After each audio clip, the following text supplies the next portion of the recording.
Comment peut-on accepter un mois, y compris, je fais partie de ceux-là qui ont accepté ce système ridicule. Comment peut-on accepter l'inacceptable, c'est-à-dire une élection loterie? Ça n'existe nulle part. Une élection loterie nationale. Une élection loterie. Une élection loterie.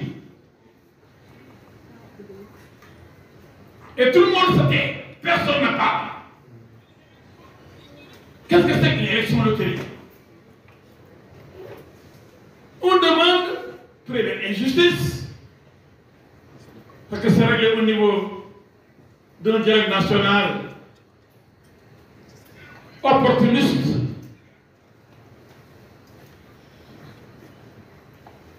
Opportuniste.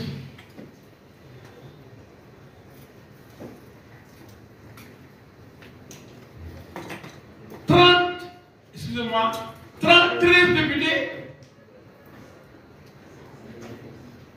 pour participer à l'élection présidentielle. 120 présidents de conseil départemental ou de maire. C'est donc l'option pour les députés ou l'option pour les élus locaux. La troisième option, c'est le parrainage citoyen.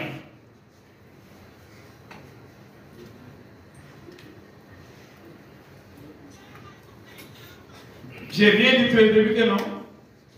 J'ai dit 13 députés. J'ai dit 30, je me suis trompé donc. 13 députés pour participer à l'élection présidentielle. Et avec les 13 députés, il n'y a pas de doublon. Vous avez entendu parler de doublon avec les 13 députés? Non. Les 120 élus locaux, vous avez entendu parler de doublon pour Amadouba qui a choisi cette option? Non. Mais pour l'option la plus difficile, qui consiste à chercher 44 300 parrains, on nous parle de doublon. Déjà, il faut chercher ñeent fukki junni ak ñeenti junni ak ñetti téeméeri. Je ne parle pas de ñeenti junni. ñeent fukki junni nit doomu aadama. 44 000 personnes. Vous devez les chercher. Celui qui cherche 13 députés n'a pas de problème. Mais il n'a pas aussi pour le doublon. Celui qui cherche 120 élus locaux, il n'a pas de problème. Donc il y a des maires en pagaille au niveau de Benno Bokk Yakaar. Il n'y a pas de doublon possible.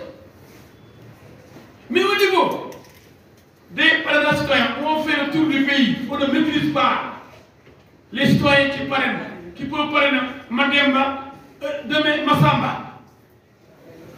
Mademba vient, il obtient ses parrainages, il s'en va, il est heureux, comme El Hadji Diouf. Manoumbe vient. On lui fait les mêmes parrainages, il pense qu'il a déjà son nombre de parrainages, il dépose. Donc chacun des deux a obtenu ce qu'on lui a demandé. Je veux que les gens m'écoutent. On devait éliminer personne. En tout cas, tous ceux qui ont déposé le nombre exigé, ils ont répondu favorablement à la loi. Il y a 3 options. 13 députés, 120 élus locaux, 44 300 citoyens. Pourquoi on nous amène des histoires de doublons qui ne concernent que la 3e catégorie? Et c'est la catégorie la plus difficile. L'option la plus difficile. Et on nous exige 7 régions. Moi, j'ai sécurisé 8 régions. On va donner les éléments.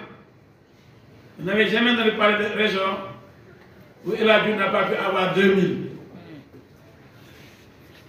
Au mai, Dakar, on avait déposé 15 000 au lieu de 2 000. Dakar, nous avons déposé 15 000 et poussières. Diourbel Touba, nous avons déposé plus de 8 000.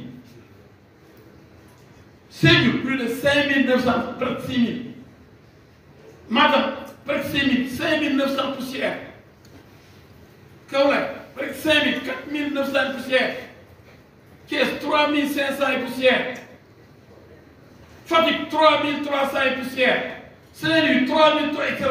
On a sécurisé plus de 8 régions qui dépassent de loin les 2 000 par région. C'est déjà difficile.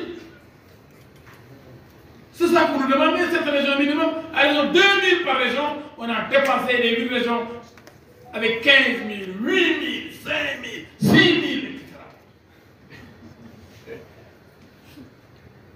Et on dépose 55 570, premier tour. 55 570 au lieu de 44 000. Nous avons eu une marge de 11 100 et poussière. Qui ose dire qu'il nous manquait donc des parrainages? C'est pourquoi je dis, celui qui dit, il ment. Et j'ai lu, j'ai regardé sur la télé, il a dû recaler pour insuffisance de parrainage. J'ai dit, il y a fait. Mais il a manqué un parrainage. Insuffisance, si vous n'avez pas obtenu les parrainages, mais qu'il y a maintenant un tirage au sort. C'est ce que j'appelle élection loterie nationale.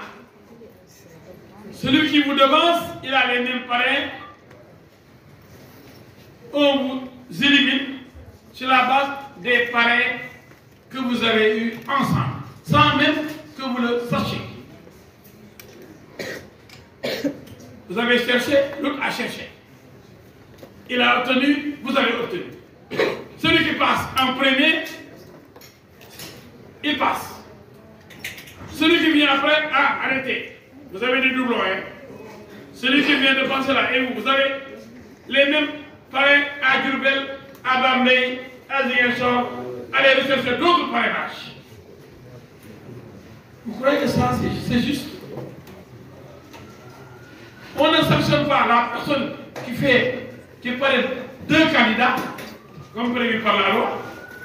La loi prévoit des sanctions pour ceux qui parrainent 2 candidats. Ou 3. En cas plus d'un. Au lieu de sanctionner, de punir, comme le prévoit la loi, ceux-là qui osent parrainer plusieurs candidats, on sanctionne les candidats sur la base de la loterie nationale, donc du tirage au sort. Et tout le peuple dit, oui, c'est le carré, qui est le carré? Ceux qui donnent ce qu'on leur a demandé. Oui, au lieu de la guerre, il s'est gagné. L'île de la débrouillée au Sénégal, moi j'ai fait le tour du Sénégal. C'est pourquoi je voulais montrer les images. Parce que ce serait dire, oui, tel est un grand candidat, il n'y a pas de grand candidat, je suis le maire, je les aurais écrasés. Je les aurais surpris comme Mansal avait surpris les Moustapha Niasse et les Ousmane Tanor Dieng. Billahi. 2 mois durant, ma famille ne m'a pas vu, j'étais à l'intérieur du pays. À Mbégué avec lui, à Lambaye avec lui, à Nibi avec lui. J'étais ensuite à Koungheul, après Kaffrine. J'étais à Kaffrine, j'étais à Koupentoum, Tambacounda, Kédougou. Je suis revenu à Tamba pour passer la nuit. Le lendemain, départ pour Kolda, Vélingara, Diaobé, Mapatim, Kolda. On dort à Kolda. Le lendemain, départ pour Nioro, passeport Diana Maladie, etc. Meeting à Nioro. On va dormir à Kaolack. Le lendemain, on repart comme ça à Touba, Diourbel, à Fatick, à Mbélacadiao, à Diop.